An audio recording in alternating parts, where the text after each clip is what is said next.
Kodige Waterfall is a very less known waterfall formed by a stream of river Netravati, located in the Western Ghats near Durgadahalli, Chikamagaluru district.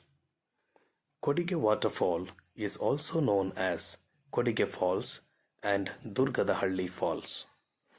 The waterfall is surrounded by lush green forests, coffee and areca nut estates, rocks, and scenic landscapes, making it a popular tourist destination.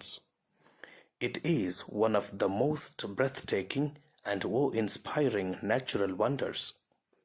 The sound of water is distinctive, with a soothing roar.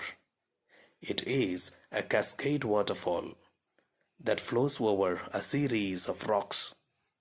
The waterfall drops from a height of around 25 feet into a natural pool. It has spiritual, cultural, and symbolic significance, representing power, beauty, and renewal. Visitors can swim in the natural pool at the base of the waterfall. The surrounding landscape and the waterfall offer ample opportunities for photography. It is a seasonal waterfall, best visited during the monsoon